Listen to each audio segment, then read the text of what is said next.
하나님께서 오늘 우리에게 주신 말씀은 사도행전 18장 24절에서 19장 7절 말씀입니다.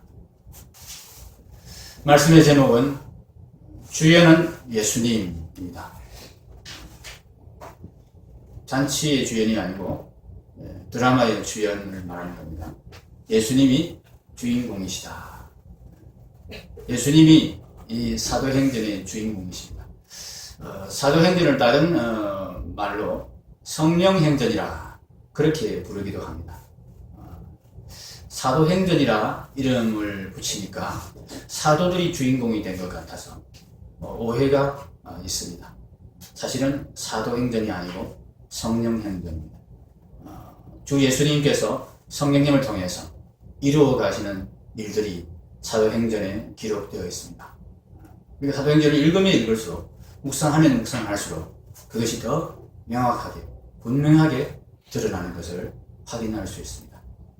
제자들은 참 어디로 갈지도 모르고 사도 바울조차 무엇을 해야 될지 모르고 이리저리 막히고 또 부닥치고 또 맞고 쓰러지고 참 실수하기도 하고 그렇게 하는 과정에서 하나님께서 그 모든 실수를 통해서 그 모든 부족함을 통해서 하나님께서 하나님의 일을 이 복음 전거의 일을 이루어 가시는 한치의 오차도 없이 착착 진행시켜 가시는 그런 일을 우리가 사도행전에서 보게 됩니다.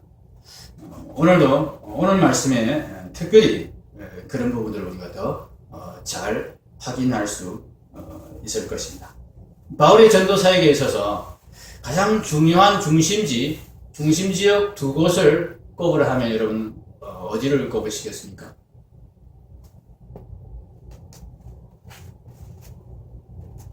한 군데만 한번 꼽아보십시오. 예, 에베소. 예. 안디옥은 중요한 곳이라고 할 수 있습니다만 이제 전도 사역지는 아니고 전도 사역지를 이제 바울과 바나바를 파송한 교회로서 아주 중요한 곳이 맞죠. 근데 이제 파송되어서 전도지에 가서 이제 전도 사역을 감당하고 교회를 세워 갔는데 바울이 여러 곳에서 교회를 세웠지만 그 여러 곳들 중에서 가장 오래 머물렀던 곳 두 곳이 있습니다. 어디냐 하면은 에베소와 또 고린도 이 두 곳이죠.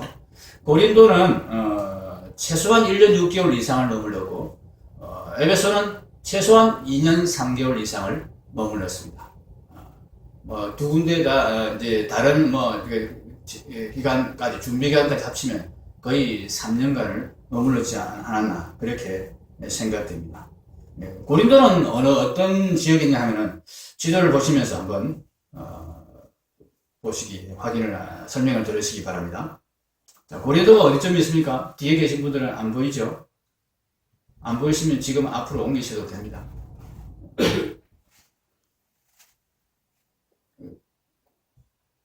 보입니까? 김현영 집사님, 수그리면 보입니까? 아니면 앞으로 오세요. 제가 앞으로 나갈까요? 고린도가 어디에 있습니까? 고린도가 여기에 있습니다. 조수호 목사님 그냥 이렇게 가르쳐도 되는데 저는 좀 힘드네요. 자, 고린도.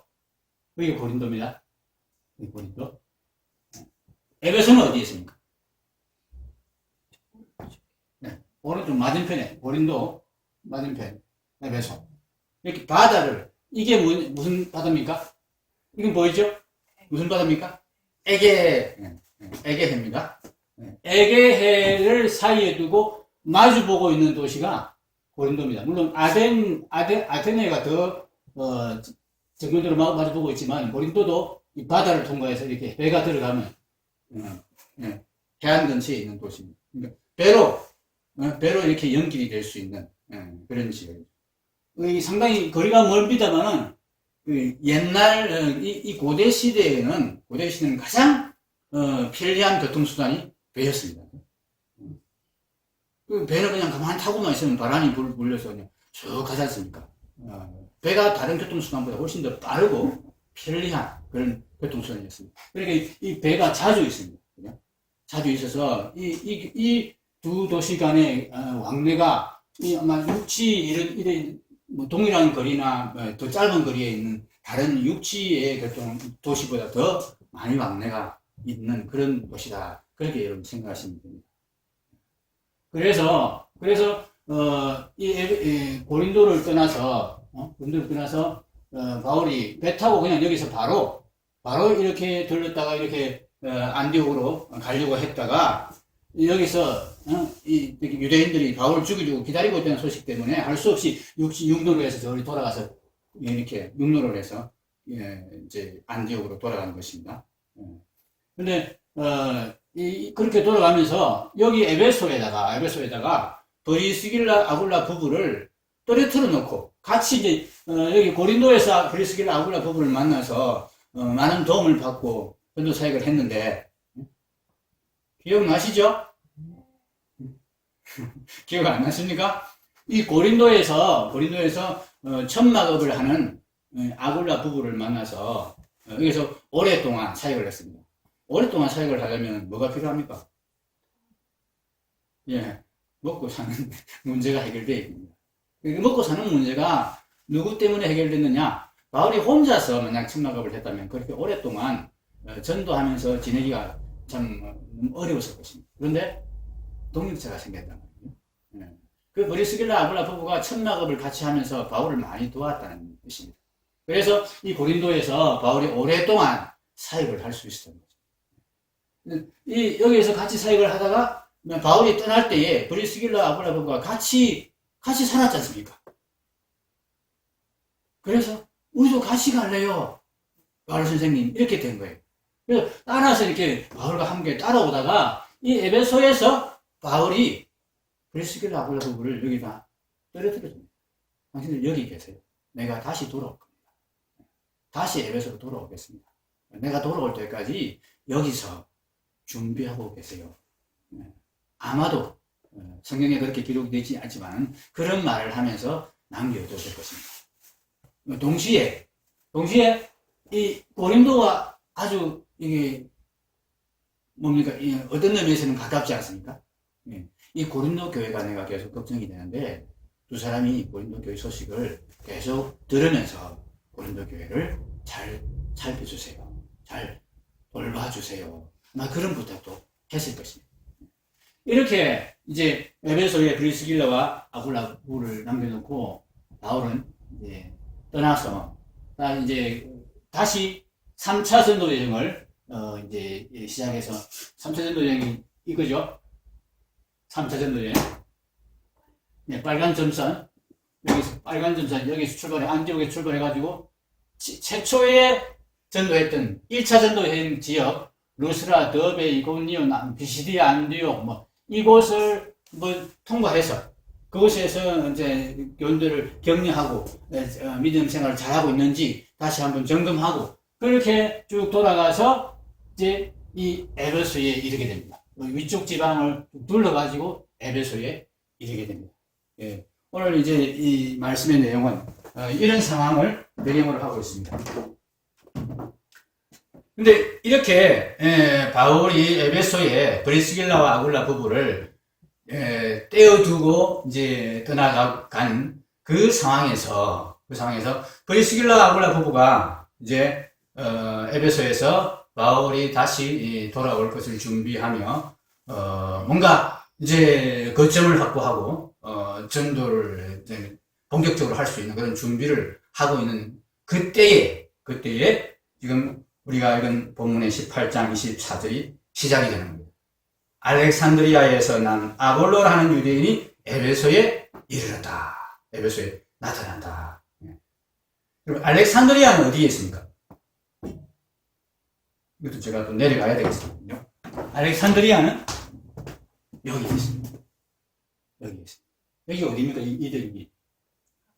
아프리카입니다. 이 아프리카, 이집트의 위쪽에 있는, 위쪽 부분에 있는 도시 알렉산드리아입니다. 알렉산드리아 하면은 누가 생각납니까?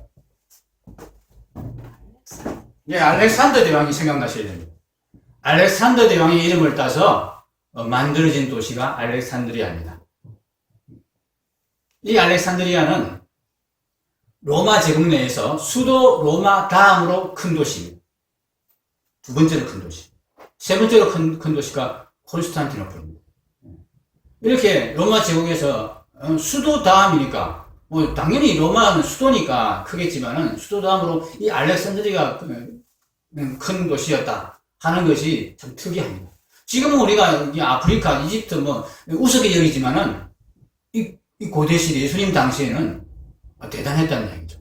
세계 제2의 도시가 여기 이집트에 있었습니다. 이 알렉산드리아는 또 다른 참 의미로 유명한 도시입니다. 이 알렉산더의 그리스 제국이 망하고 로마 제국이 이제 지금 세워졌지 않습니까? 이 로마 시대에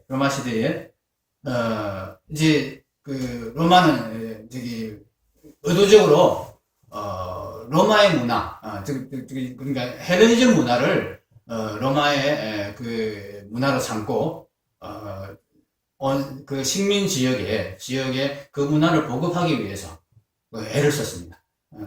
각국의 이제 자국의 민족 문화를 될 수 있으면 좀 억압하고 그 민족 문화보다는 이 로마의 문화로 통일시켜가는 그런 정책을 폈는데 그것의 한 일환으로 언어를 자국의 언어를 배울 수 있으면 사용하지 못하게 하고 로마가 쓰는 공용 언어 이 그리스어를 사용하도록 그렇게 장려를 했는데 그 장려의 일환으로 이 알렉산드리아에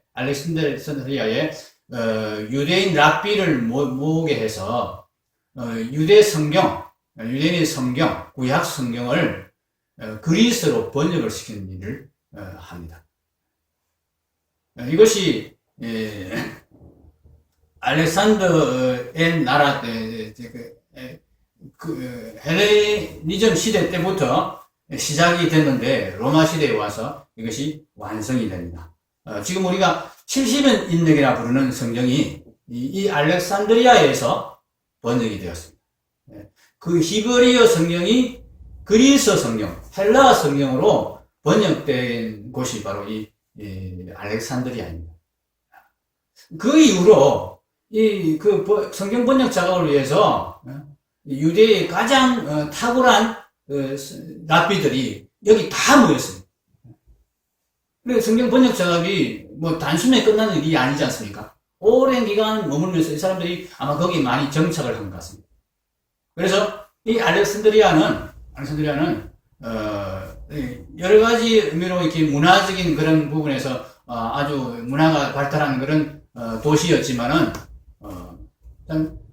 유대교회 입장에서는 가장 탁월한 유대교회 선생들이 여기 모여 있는 곳 그런 의미를 갖고 있는 도시입니다. 이 도시에서 아볼로가 자랐습니다. 이 도시에서 성경을 배우며 자랐습니다. 얼마나 성경에 능통한 사람이었겠습니까? 최고의 선생들에게서 구약 성경에 대해서 어렸을 때부터 배웠던 사람이 바로 이 아볼로입니다. 거기에다가 음전도 좋았다. 그랬으니까 얼마나 성경을 잘 설명했겠습니까? 누가가 성경에 능통한 자라 이렇게 표현하는 것이 우리가 이것을 통해서 우리가 아볼로가 얼마나 성경에 참 해박한 그런 사람인지를 알 수 있습니다. 바울에 못지않게 구약 성경에 있어서만큼은 그렇게 참 정통하고 해박한 자가 아볼로였다 그렇게 생각이 듭니다. 그런데 그렇게 구약 성경이 가르치는 예수님에 대해서도 아볼로는 잘 연구해서 알았습니다. 아마 아볼로는 세례 요한의 제자들로부터 아마 예수님에 대해서 배웠던 것 같습니다. 그래서 예수님이 메시아 되심을 구약 성경을 통해서 아볼로는 잘 설명할 수 있는 그런 사람이었습니다. 정말 이 예수님에 대한 열심이 아볼로에게 있어서 가는 곳마다 예수님이 구약 성경에서 그 예언했던 그 메시아라는 것을 아볼로는 전하고 전가하는 그런 일을 열심히 했는데요. 그런데 이 아볼로에게 딱 하나 부족한 부분이 있었습니다. 성령 세례에 대해서 잘 몰랐다는 것입니다. 이 아볼로가 요한의 세례만 알았습니다. 성령 세례에 대해서는 몰랐습니다. 이것이 브리스길라와 아굴라가 보기에는 아주 복음의 핵심이 빠져버린 그런 복음을 아볼로가 전하고 있구나 하는 그런 느낌이 들게 만든 것입니다. 이 아볼로가 에베소 지역에 이르러서 열심히 예수님을 전합니다. 예수님을 전도합니다. 그런데 브리스길라와 아굴라가 보니까 중요한 부분이 빠졌습니다. 예수님을 믿는 믿음에 있어서 정말 그 믿음의 핵심이라고 할 수 있는 부분이 빠져 있습니다. 그래서 브리스길라 아굴라 부부가 이 아볼로를 조용히 만나자고 했습니다. 조용히 불러서 자기들이 바울에게서 들었던 그 복음의 핵심, 이 요한의 세례만 알고 있는 이 아볼로에게 성령 세례에 대해서 가르쳐 주었습니다. 정확하게 풀어서 가르쳤습니다. 아볼로가 참 대단하죠. 천막장사에 불과한 브리스길라 아굴라 부부가 전해주는 복음을 듣고 그가 그것을 받아들였습니다. 그 가르침을 받았습니다. 그리고서는 이제 온전한 복음의 교사가 되었습니다. 이 브리스길라 아굴라 부부는 아마도 아볼로를 그렇게 보고 아볼로에게 자기들이 알고 있던 그 복음을 전할 때에 어떤 꿍꿍이가 있었던 것 같습니다. 바울이 그들에게 고린도 교회를 보살필 것을 당부하고 전했는데 사실 그들의 능력으로는 그들의 역량으로는 고린도 교회를 돌볼 힘이 없습니다. 돌볼 능력이 안 됩니다. 고민하고 있던 중에 아볼로라는 사람이 탁 나타난 것입니다. 그리고 그에게 복음의 핵심을 전하니까 이 사람이 바로 알아듣는 것입니다. 되었다. 당신이 혹시 고린도 지역으로, 건너편 아가야 지역으로 가보신 마음이 없었습니까? 거기서 복음을 전할 생각이 없습니까? 아볼로가 오케이 좋습니다. 흔쾌히 가겠습니다. 이렇게 된 것입니다. 그 아가야 지역으로 건너가겠다는 아볼로에게 브리스길라 아굴라 부부가 편지를 써서 보냅니다. 고린도 교회에 편지를 보냅니다. 이 아볼로는 참으로 성경에 능통한 자인데 이제 복음에 대해서도 분명하게 알게 되어서 여러분에게 능히 하나님의 복음을 가르치고 여러분을 정말 하나님 말씀에 굳게 서도록 양육할 수 있는 좋은 선생님입니다. 이런 이제 소개의 말씀을 적어서 보냈을 것입니다. 이 아볼로가 고린도 교회에 가서 고린도 교회에 많은 유익을 끼쳤습니다. 고린도전서 우리 3장 6절을 보면은 바울이 이렇게 말했습니다. 나는 심었고 아볼로는 물을 주었으되 오직 하나님께서 자라나게 하셨나니. 고린도 교회에 3대 선생님이 있었는데 바울, 아볼로, 베드로였습니다. 고린도 교회가 세 파로 나뉘어졌죠. 바울파다, 아볼로파다, 베드로파다. 바울과 아볼로, 베드로가 잘못한 것은 아닙니다. 그들은 정말 하나님 말씀을 제대로 가르쳤는데 고린도 교회 교인들이 아직 온전히 성숙하지 못해서 그런 일이 생겨나는 것일 뿐입니다. 그러나 이 아볼로를 통해서 고린도 교회는 많은 유익을 얻었습니다. 그래서 그들 중에 일부가 미성숙한 모습을 보여서 문제가 생기기도 했지만은 다시 잘 회복하고 온전히 굳게 서는 그런 모습을 보여주는 것이 고린도 교회의 모습이었던 것입니다. 고린도 교회는 아볼로를 통해서 그렇게 양육을 잘 받았습니다. 바울은 고린도 교회를 떠나면서 걱정을 했었습니다. 자기가 이 전도를 해서 복음을 심었고 복음을 분명히 전하기는 했지만은 이 양육을 해야 되는데 양육할 시간이 안 되는 겁니다. 상당히 오래 머물렀지만은 원체 거기에서 맺어진 열매가 많았기 때문에 그들을 다 하나하나 양육할 시간이 없었습니다. 그냥 전도하는 것에 시간을 다 빼앗기고 말았던 것입니다. 그래서 양육을 못하고 이제 가야 되는 것 때문에 마음이 많이 쓰였는데 그 양육을 누가 해줬습니까? 아볼로가 해줬습니다. 바울이 부탁한 것도 아닙니다. 바울은 아볼로를 이때까지는 알지도 못했습니다. 아볼로도 마찬가지로 바울을 알지도 못했습니다. 만나보지도 못했습니다. 그런데 브리스길라, 아굴라 이 부부를 통해서 연결이 되어서 이 아볼로가 고린도 교회를 말씀으로 양육하는 일을 하게 된 것입니다. 바울은 심었고 아볼로는 물을 주었는데 두 사람이 무슨 의논해서 한 것이 아니고 누가 그렇게 하셨습니까? 하나님께서 바울을 하여금 심게 만드시고 바울이 떠난 이후에는 또 아볼로를 데려다가 물을 주게 하심으로써 이 고린도 교회를 세워가신 하나님의 역사를 우리가 여기서 보게 되는 것입니다. 고린도에서 아볼로가 이렇게 성령의 인도하심에 따라서 고린도 교회를 세워가는 일을 하고 있을 때 바로 그때에 또다시 에베소에서는 무슨 일이 있었습니까? 에베소서의 19장 1절을 보십시오. 아볼로가 고린도에 있을 때에 아볼로가 성령의 인도하심에 따라서 고린도 교회를 양육하는 바울이 참 전도에서 세운 그 고린도 교회를 양육하는 일을 아볼로가 하고 있을 때에 에베소에는 또 어떤 일이 있었냐면은 바울이 에베소에 도착을 했습니다. 바울이 에베소 지역에 도착해서 보니까 무슨 일이 있습니까? 에베소 지역에 있는 사람들 중에서 예수님을 믿는다고 하는 사람들이 있는데, 예수님을 안다고 하는 사람들이 있는데, 그 사람들이 조금 이상한 사람들이 있다는 것을 바울이 발견하게 된 것입니다. 아마도 이 사람들은 아볼로가 에베소 지역에 있을 때에 전도한 사람들일 가능성이 많습니다. 적어도 세례 요한의 제자들이 전도를 했을 그런 사람들입니다. 이들이 아볼로와 똑같이 요한의 세례만 알고 있는 것입니다. 성령의 세례를 모르는 것입니다. 지금 왜 성령 세례, 요한 세례 이렇게 구분해서 이야기를 하고 있느냐 하면은 복음의 핵심이 이 성령 세례에 있기 때문에 그렇습니다. 요한의 세례는 어떤 세례를 말하는 것이냐 하면은 요한의 세례는 요한이 본래 의도했던 세례는 회개하고 주 예수님을 믿게 하려는 그런 세례였습니다. 그런데 예수님을 온전히 소개하기 전에 요한이 죽어버렸습니다.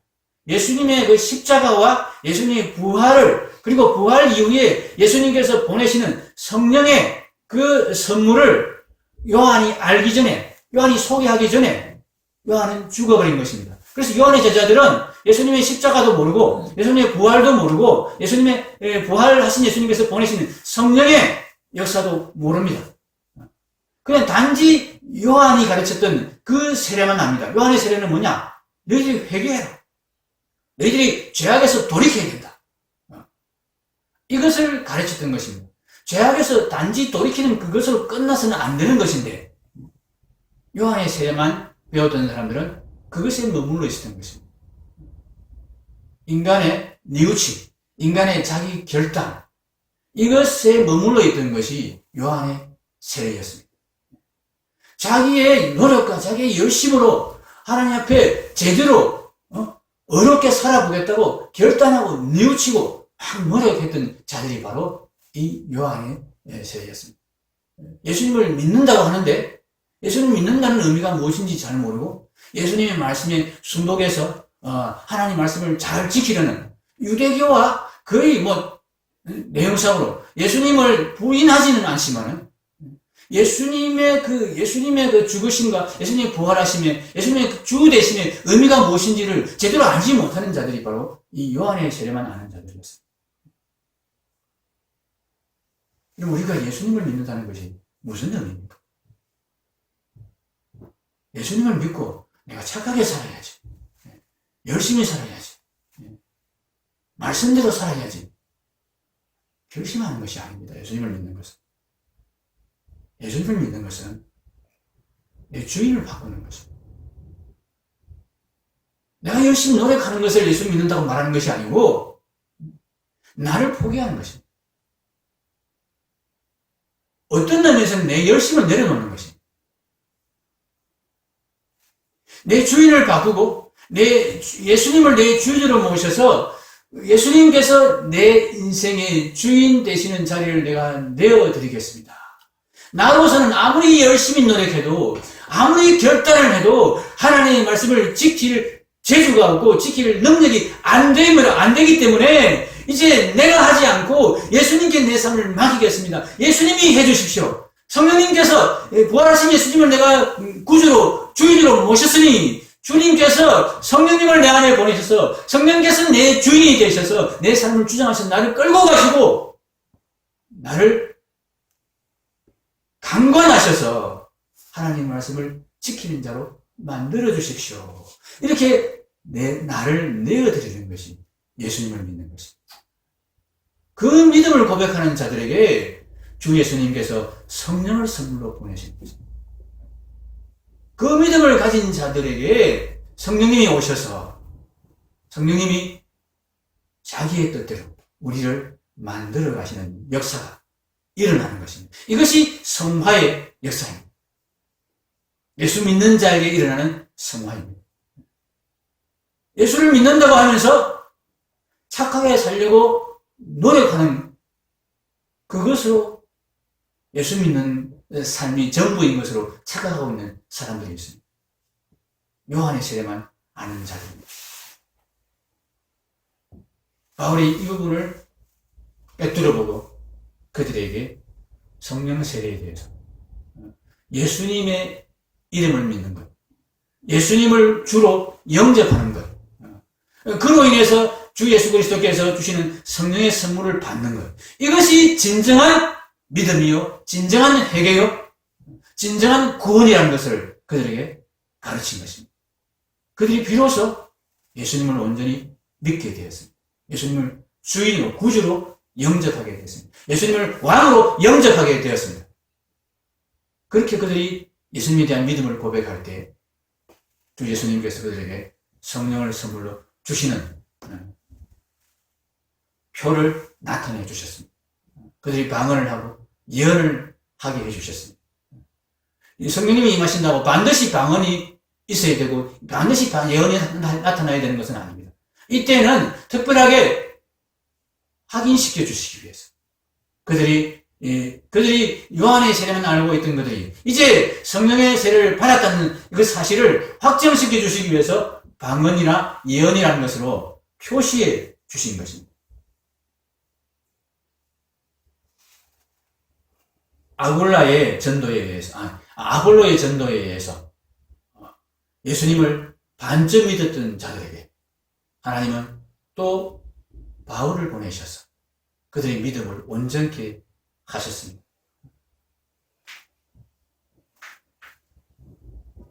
아볼로의 부족한 부분, 그가 열심은 있었지만 이 부족했던 그 부분을 하나님은 아볼로가 알지도 못하는 사이에 바울을 데려다가 그 부분을 메꾸셔서 이 아볼로의 전도가 헛된 것이 되지 않게 하시고 아볼로의 전도를 받았던 자들이 온전한 믿음에 이를 수 있도록 하나님께서는 그렇게 도우셨다.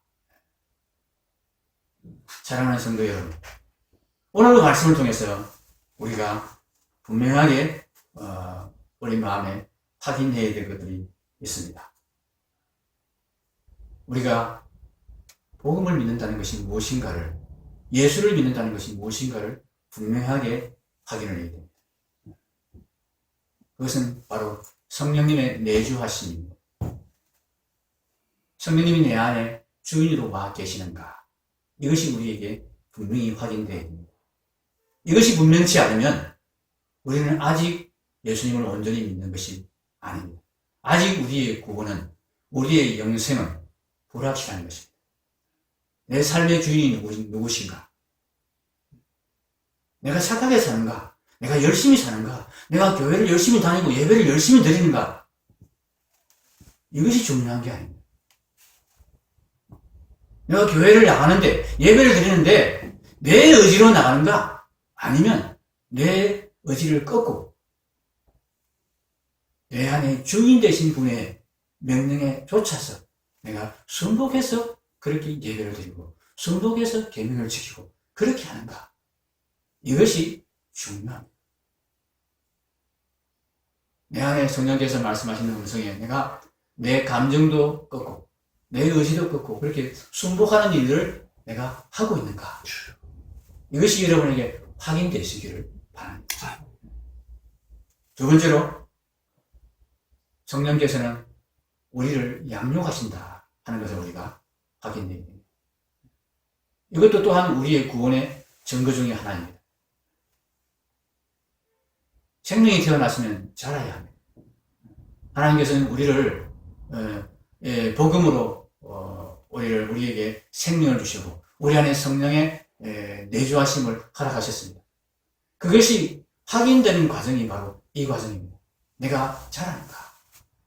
이 자라는 양육 과정에서 하나님께서는 우리에게 명하셨습니다.